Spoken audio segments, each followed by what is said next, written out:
Hold on a minute. I gotta lift my knees. Okay. Barb Tarbox is dying, but she's not taking it lying down. Please don't fall today. I don't think I could take that. She's up and out on most days, spreading her message with the help of her best friend, Tracy Mueller. Yes. Oh my gosh. Today, a speech to more than 700 students at Otwell Junior High in Edmonton.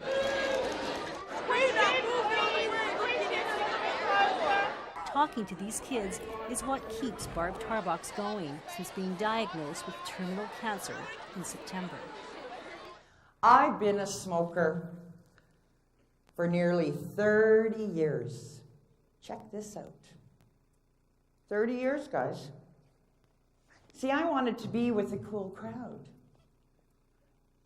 The in crowd, though, were all smokers. So one little drag of a cigarette started me smoking. Oh, but now, at the age of 41, I am dying. I am dying before you. I could sit on my couch and I could cry and feel sorry for myself, or I could help change a life of another. And by God, I'm not standing still. And I tell the kids that. She targets young teenagers, but doesn't spare them. I'm not going to lie or misconceive in any way, oh, I'll just give you the soft stuff. No, that's not what lung cancer is all about. Seizures.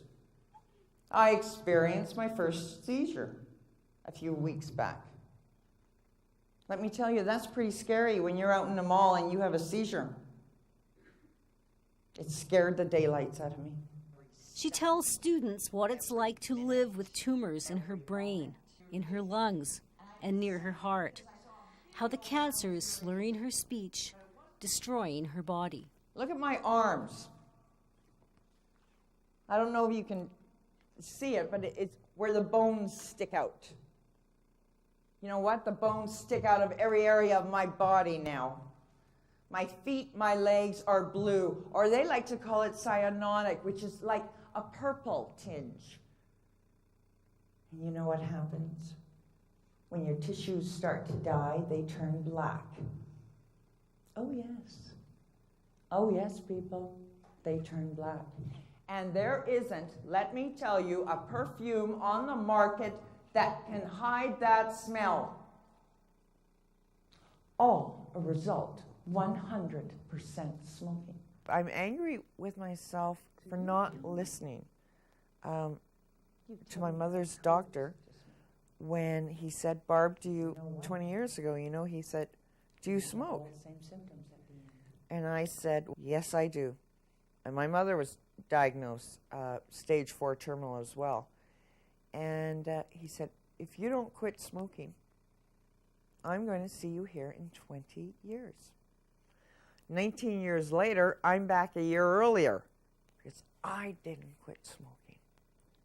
I love hairstyles. I loved hair. 41 years of hair gone in 10 bloody days. What's worse than me ripping off my hat and showing them what cancer does? They have to see the honesty. I didn't get chemo.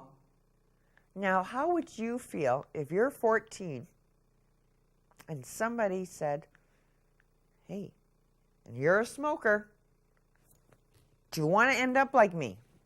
You are all so much above this.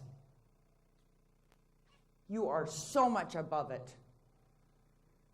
You're intelligent. You're energetic. You have the world before you in the palms of your hands. Any dream you have is possible. But if you walk the path I walked, this is the path you will walk. And I don't want any of you ever to walk this walk. Because it's the railings. There you go. The power of her performance has made the suburban mom famous. Tonight, she's a guest on an Edmonton radio show. 8.5 minutes now before 7 o'clock. Al Stafford with you. Barb Tarbox in the studio with me. Shirley, go ahead. You're on the air. Hi, Barb. I read recently in the paper that you're still a smoker. Yep. Do you worry about the secondhand smoke in your child? Do you smoke around your child? I go outside. I actually go in the backyard. Secondhand smoke, yes, causes lung cancer. This is the third time she's been on Al Stafford's call-in show. I think she's finally found a way, or somehow found a way, to put like a human face on cancer. I had a truck driver phone me about 10 days after the second interview that I had with Barb, and he was in tears. And he told me that after listening to my interview with Barb when I interviewed her the second time, he threw a cigarette package out the window, and he hadn't smoked in 10 days at that point. And he believed that Barb had actually saved his life. It's just such a compelling story and it's so believable and so real, and people can reach out and almost touch it. And I think for that reason, that's why she's had the impact she's had. Greg Southam of the Edmonton Journal was overwhelmed the first time he covered Tarbox. I was quite taken with Barb right from the very first day of meeting her, and I thought, this is an amazing person.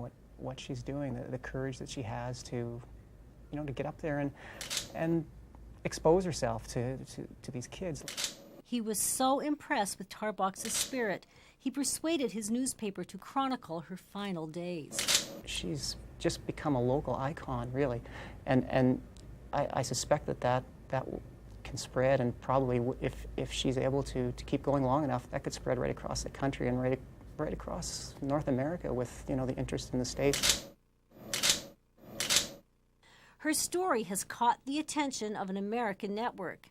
Tarbox is a former model, now returning to the limelight in the most dramatic anti-smoking campaign Albertans have ever seen in newspapers and on TV. Can't get this kind of pain. It's just not worth it, the cigarettes. You have to quit smoking. Hi, Grace. It's Tracy Mueller, Barb Tarbox's friend. Yes, we received your email. Barb would love to do a presentation at your school. Tracy Mueller takes time off work to help with her friend's campaign. To the 23rd open, Tuesday, Wednesday, Thursday. She's barely keeping up with the requests from schools. Tarbox has already spoken to 15,000 kids. She wants to reach 50,000 before she dies. And it's all depending on her health. Okay, are you ready? Yeah. Tarbox's health is declining quickly. This blood test was ordered because she could barely stand up. Her illness forced her to cancel 2 appearances. She knows she has little time left to make the impact she hopes to make. This is me. This is my nose. This is my mouth. This is me. And then, it begins. Are you trying to scare them? Do you know what? I would hope to God this would scare them, because it scared the daylights out of me. Look at me. Straight radiation to your brain. Nothing protecting you, nothing covering. And we're talking rays of it. We're not talking a quick picture, guys. We're getting direct radiation. But think about, what happens? Ooh, your brain begins to burn. Does anyone want to imagine the smell? Barbara may save more lives in the time that she's speaking to people than I may be able to in my career. Dr. Ross Halpern diagnosed Tarbox's cancer just 4 months ago. What do you think it takes physically for her to get out the door and do that every day? Again, if you've not ever suffered that way and have not felt the overwhelming fatigue that a patient like Barbara must feel, I honestly can't answer that myself. I'm sure it takes extraordinary willpower, and I honestly don't know, if facing the same position, whether myself or anybody else would be able to rise to that challenge. And again, another reason to tip your hat to the work that Barbara is doing in her remaining lifetime. No one can say how much time, or how little Barb Tarbox has left. She wasn't expected to live this long. There's no longer any treatment, just medication to help the symptoms. She already passed her own most painful hurdle, staying alive long enough to see one last Christmas with her daughter Mackenzie and husband Pat. She recorded this home video. Right now, she's angry. And it's okay. She needs a lot of hugs and a lot of affection. And I'm just sitting holding her every moment I can. And we have talked about everything, when what's a crush to this is it. So right now she's lashing out. I remember getting mad at my mother. It's normal. I'm thankful to God for giving us another Christmas. Huh? I love you, Kenzie. This is my best friend, Tracy.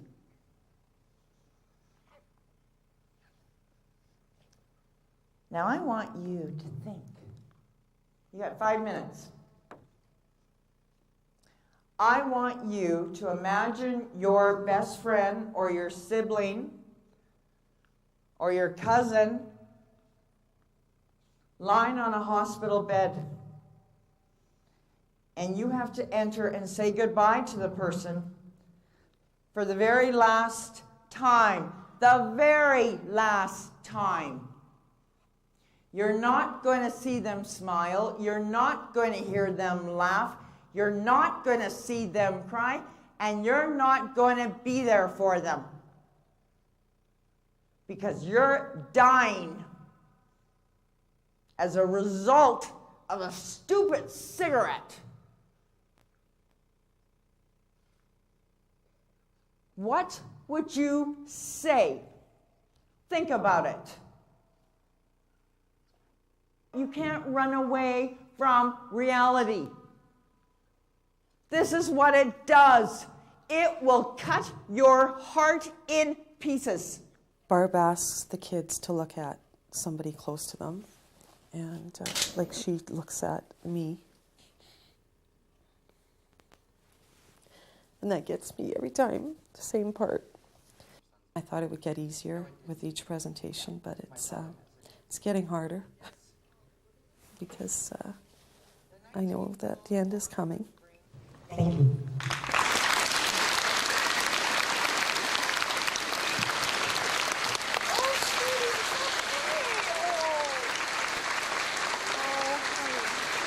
My heart was racing because it was so intense. Like, I wasn't expecting it to be this intense because it totally got to you. What about it made you so sad? Well, the fact that we know she's dying. She's only 41. She has a 9-year-old daughter. Yeah, daughter. Family. Well, I was just hoping when everyone was listening to it that all the people I know that smoke would take that to heart, that they would stop, because it can happen to everyone. I never knew that it can affect you like that, even though you're at a young age. So. I think it impacts me on smoking, and then I'll probably quit. My mom smokes, and so does my dad. Okay, you know what? I got a great suggestion. Is there one moment in the presentations that stands out in your mind as the moment? I think it was a young man that him and his brother. His brother has been trying to get him to quit smoking for years. And at the end of the presentation, he came to me and he actually crumpled up his cigarettes and he put them in the palms of my hand. And he just wanted to thank me because he's quitting. He's never going to smoke again. And I said, "You're going to make it." I just had this overwhelming feeling. I am forever grateful because the strength that that young man gave me. Every school gives me so much strength. Barb Tarbox counts on the strength she gets from the kids to help her carry on. She hopes she gets through to them in a way that no one got through to her. For The National, I'm Judy Piercey in Edmonton.